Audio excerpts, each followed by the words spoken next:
This audio presentation of Hi Dad is brought to you by the Supreme Council of the Scottish Rite, Southern Jurisdiction. Written by Herbert Ewing Duncan. Executive producers: Scottish Rite Grand Commander James D. Cole, 33rd degree. Grand Master of DeMolay John Sellars, and DeMolay Grand Secretary Stephen E. Crane. Narrated and produced by Matt Bowers, 32nd degree. Consulting producer Dean Alban, 33rd degree. Hi Dad Book, copyright 1981. Audio recordings copyright 2023.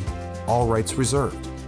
For information on how you can donate to support this audio serial, visit DeMolay.org. Chapter 15. These Remember Dad Land. The pleasure of writing this biography of Frank Land was due, in part, to the interviews with those who had known him for many years. It was the opportunity of talking to men and women of various interests who grew radiant as they reviewed the life that had had great meaning to them. Two such discussions are here included to give added meaning, through personal knowledge, to the life of Dad Land. The first interview included was with Harry W. Bundy, past Grand Master, Executive Officer for the state of Colorado, and one whom I have admired since the days of the first Bear Lake Camp. The second interview was made in Chicago with George M. Saunders, past Grand Master and now generously giving his time and ability as the Grand Secretary of the Order of DeMolay. He has been a personal friend since he first became the recorder of the Ararat Shrine in Kansas City in the long ago. He now serves as Imperial Recorder for the ancient Arabic Order Mystic Shrine Nobles in North America. Interview with Harry W. Bundy. Mr. Duncan: Harry, you were a friend of Frank's for many years. Weren't you about the same age as Frank? Mr. Bundy: We were. He had always referred to me as boss, and I superseded him about 4 or 5 months in age. Then, when you became interested in DeMolay in Colorado, you were both young men? Yes, but hardly young. We were about 39. You probably started as on a crusade together. I've also felt there must have been a magnetic quality about Frank in those days that made men like you, Chandler Cohagen, and others become his staunch disciples.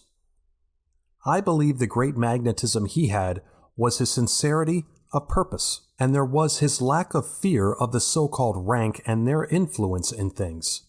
He would go to any lengths to prove his point, but not to antagonize those who, because of their creed, might object to DeMolay.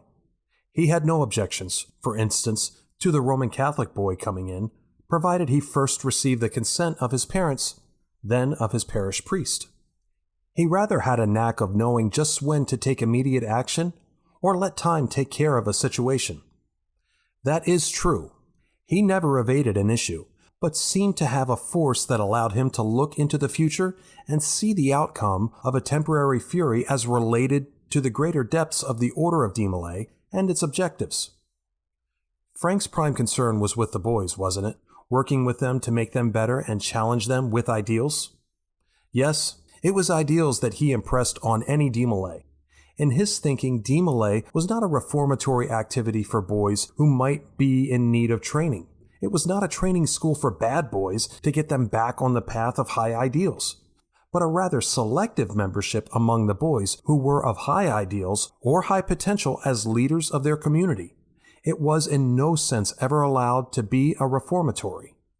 As I understand it, this order was formulated under Masonic influence, but that DeMolay itself was for boys, and the Masonic connection was one of support. Isn't that correct? Yes, that's true. He was more concerned about the boys and their actions than he was in making any type of a junior Masonic organization. I believe, and I firmly believe, and always shall, that his primary interest was to do what was best for the boy. I think that was a reaction from his own early boyhood when he demonstrated a deeply religious nature. He felt his experience had brought him to a position where he could sponsor an organization for boys that would allow them to have an outlet for their activity. Tremendous activity, natural and inherent in the boy, and yet if not controlled, this activity might get out of hand. Not that it always would get out of hand, not that some of the boys wouldn't become good men and prominent citizens anyway, but because with a little guidance, they could be taught to respect the things some of the elders regard as very essential in boyhood.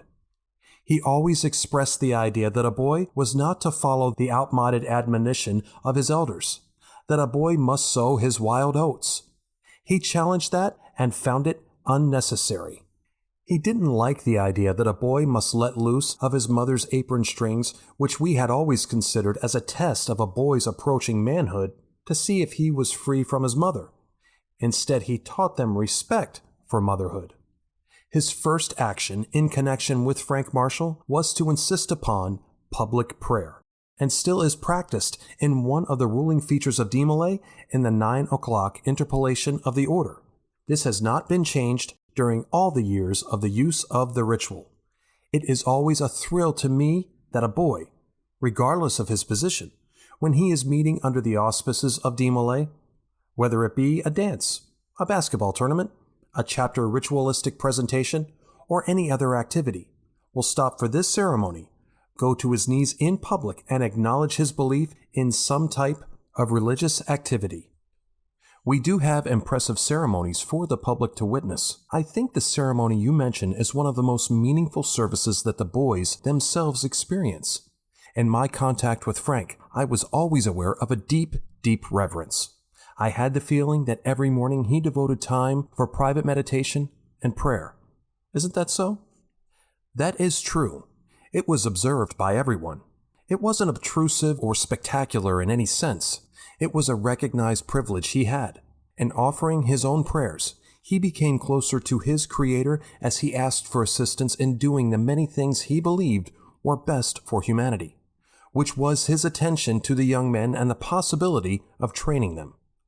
He often referred to his belief that the way to good citizenship was through the boy. He offered as a horrible example of the opposite way the regime of Hitler when he planned his future control over Germany by teaching the youth of Germany certain mechanical responses which became ingrained in what we know as Nazis. There were never two youth organizations so far apart. Frank had an appeal to the boys in the early 20s. It seemed to catch hold like wildfire. One group would experience DeMolay, and they would bring their friends to witness the ritual beauty. I've often wondered what it would have been like to have added something new to youth development and carry it on from there. It's comparatively easy to understand now with the background of the years, but then it was all so new. Herb, I think that one reason for the desire for a new order in my state at the time was in the fact that a definite plan was underway in Colorado to recruit members and officers for what was known as the Junior Klan. You mean the Ku Klux Klan? Yes, it was in effect. I don't believe that was the whole thing, but that was one reason of the parents of the boys of the more conservative families of our state were desirous of having an outlet for that instinctive, gregarious quality of all young people. Our boys were finding this outlet in the Klan, and then came DeMolay. The result of this was that our second or third class of DeMolay in Colorado had over 400. It outgrew the facilities of the Scottish Rite Temple and the Shrine Loft, and we had to get the municipal auditorium for these boys. We invited all Masons in good standing to attend. We had a most spectacular presentation of the degree of the Order of DeMolay. Incidentally, while the individual Masons were enthusiastic about DeMolay, the lodges had to be broken down and away from the tradition that nothing Masonic could be done for youngsters under the age of 21. That, of course, is a thing that has long since been forgotten. It came from the time in England where the Masonic order started. They had the provision, a permissive matter rather than one of regulation, that a boy or a son of a master mason of a lodge may be received and will have priority of choice over the petitioners when he reaches the age of 21, but he must petition definitely for membership in his father's lodge. These boys are not recognized. Like a junior membership? No, there is no organization of the boys because it is not an organizational matter. It is purely an individual lodge and family matter. A boy may not be accepted in this loose-knit group if he does not have a father who is a master mason in good standing with the lodge which accepts the boy. Harry, with your contact with Frank all through the years, you probably knew him as well as anyone else. Was he always the type of man I knew? He always seemed so composed, so confident, with a kindly atmosphere about him. He had a remarkable power of recognizing people, calling them by name. Was he always like that? That was true of his attitude. It was not an assumed character. It was just a natural outgo of goodwill toward everyone he met. He accepted everyone on his face value, but was relentless in discarding them if he found they were superficial or deceitful in their manner of approaching things. He was a remarkable man. I think this is evidenced, Herb, in his progress from administrator of a local Scottish Rite group engaged in relief work to some of the highest positions and honors in Freemasonry. It was his objective from the start that since boys in the Order of DeMolay were to be influenced in their thinking by Masons, that the Masons themselves should adhere to certain ideals and live up to them. He appointed committees whose business it was to see that the expressed ideals of the shrine were carried out by its members in their temple. Frank never drank at all in his personal life, did he? Never did. He always avoided even taking a glass of ginger ale to please those who might want to think he was taking a highball. I quit doing that too. If you have a glass of ginger ale in your hands at a highball party, you might just as well be having a highball. It's an easy way out if you do not drink. I think Frank did as I do. You just don't drink, period. Why pretend because you shouldn't? He never created a false impression. How did he go about the political intrigue of these Masonic bodies? You don't get to be imperial potentate without a lot of Masonic manipulations. And I can't imagine him manipulating. Did his friends do that, out of respect for him?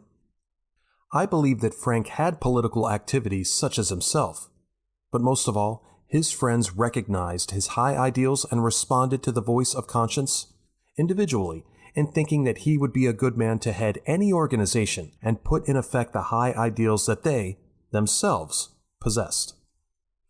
There's one part of his life I always admired. Fact is, it has always influenced me. That was his love of perfection. When a ceremony was given, it had to be just right. If you used candles, they had to be the best candles. If you used flowers, they had to be the best flowers. It seemed to give an example to the boys that if you do something, it must be done in the best manner. The clothes he wore had to be just the best clothes. I noticed the art objects he bought are the finest, but I can see no trace in early days of any training in the world of art, except for a short time at an art institute. Yet, he was a very artistic man and appreciative. Where did he pick that up? It was a result of his belief in the better things. I believe it was an instinctive reaction to art as an expression of higher thoughts of the artist. I have often wondered how he would react to the present time to futuristic art, which I can't personally understand. But I imagine he would look into the thought of the artist. I almost really think he might. I have the feeling that he would like some of our better abstracts, that he would not like some of the very amateurish dabblings. I think he was enough of a perfectionist to see the perfection in whatever school of art was presented. I don't think he was old-fashioned to the point of liking only a picturesque painting or a vase, but rather if some new art form could have hidden something, I think he'd find it. I think so too. I don't think he was impatient with anybody. I think in art generally, whether it be in the formative art or the free expression in oils or watercolors or any other medium, it doesn't mean perfection in itself. But back of it all was the artist. He saw the guiding fundamental influence and recognized that. He did just that in the Legion of Honor of the Mother Preceptory. He took us young fellows in our early 20s, and it's amazing how the group he selected has developed through the years. It's almost as though he instinctively saw that this boy was going to be a judge, this boy a good businessman, and so on.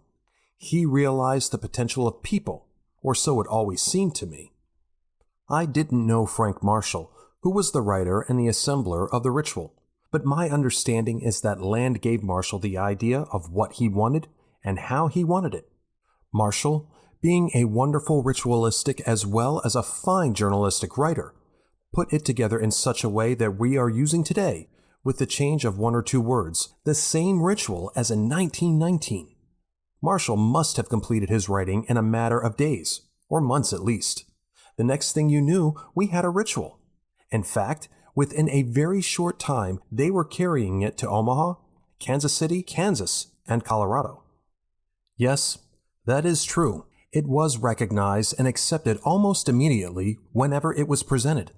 I've often thought the 7 preceptors of a DeMolay chapter are more important than the presiding officers or the executive officers. The teachings those boys present to their fellow members as they come into the order exemplify the precepts of DeMolay. The Masons who sit on the sidelines see the things that they, themselves, have accepted and ideas that are presented in a more expanded way in Freemasonry. They approve of the Order of DeMolay because they are giving young men something with a sugar coating making it tasteful to the youngsters, if we may say that, rather than a distasteful medicine. And the youngsters normally doing it are better than the oldsters. That is true. The idealism of youth. Interview with George M. Saunders. Mr. Duncan: I understand you served in France during the First World War, and upon your return from France, you were nearing the age of 21, petitioned Masonry in the Blue Lodge, and the chapter and commandery, the Scottish Rite, and the Shrine. Mr. Saunders: Yes, that is true. My first meeting with Frank Land was in Scottish Rite work. It was after you were a member of the Scottish Rite, then, that your friendship with Frank began? Yes, it was after I was a member of the Scottish Rite. There were then 8 chapters of DeMolay in Kansas City, and at the time I worked with him in the different chapters. Did you ever go over the nation with him as chapters were formed? No, I never made any of the trips. Did you help him plan any of them? Yes, he did talk with me about plans. How were these trips financed? By the boys, by Mother Chapter, or by the Scottish Rite? I think the Scottish Rite helped finance the movement. Many of the trips were rather close at hand. Nebraska was not too far away. That wasn't a great expense, and he went to different places nearby. George, in a talk on Masonic relationship given at a leadership camp, I made the statement that Masonic bodies throughout the nation caught the vision of DeMolay. The idealism of the boys and their youthful proficiency fired the imagination of the Masonic world, as its members saw the age-old virtues of youth set forth in the ritual not unlike their own ritualistic work. Isn't that true? Yes, that's a fact. It was this inspiration of something new that rather startled the Masonic world in 1919 and 1920. Entirely. Frank Marshall was active in Scottish Rite work, and that's how he happened to be in the right place at the right time and associated with Frank in the writing of his original DeMolay ritual. How much of the ritual did Frank Marshall actually write? All of it? Yes, I think he wrote it all. But he wrote it from interviews in the imagination of Frank Land and continued interviews with Land. Let me get one thought in here about the Shrine Convention in Kansas City in 1924. Frank Land was given a lot of assignments, and he did a good job all the way through it. Mrs. Land, you will recall, when Frank was imperial potentate, never made any of the visitations with him. But in the 1924 convention, Mrs. Land drove the visiting ladies, by that I mean the Imperial Divan officers and the past Imperial Divan officers' wives, around to the different functions and made herself very useful in handling these distinguished ladies, and Mrs. Land was a very charming person. She had a charming personality. She was a very beautiful, jet-black-haired girl. She was of Polish extraction, a charming person, and everybody that met her loved her. I had always felt they had a very happy married life together. They did have, I know that. In fact, I have been with Frank Land in New York and other places. He called her every day when he was away, and they would have a conversation on the telephone just as sweethearts would have. Whenever I would call, and she would answer the phone, she'd know it was me on the phone, and she would turn around and I could hear her say, "Frankie, Mr. Saunders is on the phone and wants to talk with you." She always called him to the phone that way. Just after Frank's death, she was quite ill. She told me how much she missed him, and the only way she could bear up under his passing was to consider that he was just away on another trip, and that he would be home in a few days. She had a great philosophy. There is no question about it. She was beautiful. George, I am interested in the magnetic quality of Frank's personality.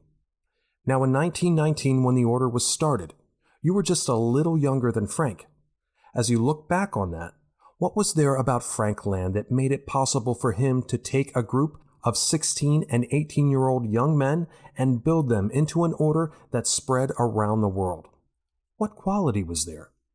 He was not enough older than they were to be called an oldster to them. He was only about 28. Is that correct?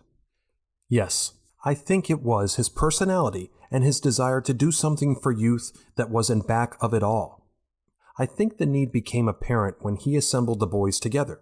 This need became more apparent to him when he realized there was a possibility of doing something for masses of boys, as he was doing with just a small group in that particular location. He had only to expand it to do the greatest amount of good for the greatest number of young men. The program merely mushroomed and grew into an organization which later became an international organization. But still, without his personality, I don't believe it would have clicked. No, I don't think it could. What was that magnetic quality about him? I was too young to become a member when it started, but even then, I noticed that deep spiritual quality that illuminated from him. I think it was religious or spiritual. There is no question about it. In fact, his very looks and his very actions gave you the feeling of spiritual satisfaction. Merely being in his presence and talking with him and meeting him gave one the feeling of spiritual completeness. I agree with you on that. You knew him well. Incidentally, what year were you Grand Master of the Supreme Council? 1957, wasn't it? Gosh, I don't know. I'll have to look in the record. Now, let's talk about the early 30s. Wasn't DeMolay in a low ebb at that time? Yes, DeMolay went into a low ebb, especially during the Depression period. Of course, DeMolay got caught in the change of national presidents and programs. The president at that time wanted to expand the idea of some kind of program for boys, similar to what Frank had developed in DeMolay work. The government wanted the program made more expansive for more young fellows. They charged Frank Land with the responsibility of promoting this expanded program and the work of doing it. He borrowed money to get it done. The president at that time told him that if he had to borrow money to put this expanded program into being, that they would see to it that he was taken care of. It was an attractive program for Frank. So he did go and borrow this money, and DeMolay got into a terrible financial hole. They would never have been able to get out of it if it hadn't been for the generosity of the banks and the generosity of Frank's friends. A lot of those debts were never paid. They were written off. The International Order of DeMolay's office, at that time, was in the Federal Reserve Bank building, and the offices were very elaborate and very costly. There was a big staff set to do a tremendous expansion. The administration didn't win in the national election, and consequently, they ran completely from what they had told Frank Land they would do. It became necessary for Frank then to pull in his sights and horns on what he was trying to do and scale DeMolay down to a more equitable operation that he could afford. It meant stopping a lot of work that he had underway. A lot of his money had already been spent. They could no longer afford these lovely offices that they were in. They were in serious financial straits, and it looked for a while that the organization might actually terminate its existence. The Depression came along, but he was able to keep the organization together. Then they bought the property out on Warwick and set up the offices in the old home on it. I thoroughly believe that Frank's spiritual attitude, his spiritual thinking, that and that alone, is responsible for the outlook as we know it today. I have said many times since Frank's death that through Frank, DeMolay had a pipeline to God. I think that Frank never concerned himself with where money was coming from for things he wanted to do for DeMolay. He concerned himself only with DeMolay, knowing that in some way, somehow, God would provide the funds to take care of it. But with Frank's death, I have said that we who follow in his footsteps have lost our pipeline to God as Frank had it in his lifetime. For that reason, we are charged with the responsibility of operating the organization on a business-like arrangement and a business-like basis. That was the charge that was thrown to me when I was selected as Grand Secretary, to reorganize the financial program so that DeMolay would get on the current financial basis. I think the spiritual impact that Frank left on the organization has been one of the things that has helped with leaders throughout the country in making it possible to get the organization on a current financial basis in a much shorter time than I had the slightest hopes could be. You have done a masterful job. The factor I believe we want to perpetuate in DeMolay is expressed by a prayer of a boy in Minnesota, that virtues that were true when men rode about the earth clad in armor and mounted on a horse are the same today when a young man encased in armor orbits about the earth. These values Frank had and exemplified himself. But I am intrigued about the man that could drive and could guide other men to do the things that he wanted. All over this nation I talk to people and they say that Frank Land asked me to do it and I couldn't refuse. What was there about his personality that made him be that way? What was it? Why did we place him on a pedestal? I think that is true. I think that we had Frank on a pedestal. I think he knew that we sort of looked up to him on that pedestal, although he was a very down-to-earth person, actually, and he could deal and talk with you right down to earth and work with you right down to earth. But he still had a spiritual attitude. He looked, I think, to God in everything he did. When he dealt with Masonic leaders over the country or shrine leaders over the country, I know that he never went into a meeting or any dealing or any negotiations with any of these leaders that he didn't practice a lot of what he preached in spiritual thinking and spiritual guidance. He didn't feel, I don't believe, that he, as a man, was able to be successful in any of this. I think he thought he was carrying a program that was rather divinely set out and divinely inspired, and he merely served as a sort of conduit to which the program actually functioned. I think a lot of the feeling that he had was that he was merely carrying out something that he may have been ordained by a high existence to do. He was very genteel. He was the type of fellow that didn't take a drink, but didn't mind if others took a drink. He didn't smoke, but didn't object if you smoked. I remember many little anecdotes about him. For example, I used to do without lunch when I was recorder at Ararat, and he'd come down to the temple and insist that I go with him over to the Kansas City Club and have lunch with him over there. He got me in the habit of eating lunch. I was a very slender person, but after spending a few years working with him, I began developing a little bit of a paunch because he fed me too well. Wherever we went, wherever we were, he always insisted I eat at mealtime. But George, this is the first time I ever heard of Frank giving anyone a paunch. This story fascinates me. Dig back in your memory and see if you can come up with a few more. I thought you might be interested in those little things. There was some political squabble in the temple in Kansas City when Frank Howard was potentate. There was to be a new recorder elected. Kelly was retiring, and I had been assistant recorder for a long time, and Frank Land came to me and insisted that I run as a candidate for the recorder. I was elected even though I was a practical non-entity in comparison to the other candidates. Frank stood right with me. That same thing took place when I ran for Imperial Recorder. Frank insisted, along with my friends, that I enter the contest, and I did enter, and was elected by a greater majority than any Imperial Council candidate in the previous history of the Imperial Council. That calls to mind the charge he placed upon his boys. They should never allow any of their number to fail. He gave himself, without restriction, to help those he knew. That's right. Now, how did what was then known as the Grand Council get started? How did it happen to come into existence? When the movement began to branch out, the Grand Council was formed not too long after things began to do a mushroom growing. It was necessary to have a Grand Council because of the many jurisdictions that were becoming active in DeMolay work, and it was formed, patterned pretty much after other such organizations, in fact similar to the Imperial Council of the Shrine.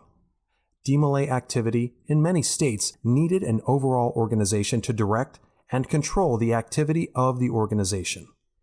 I always marveled at him.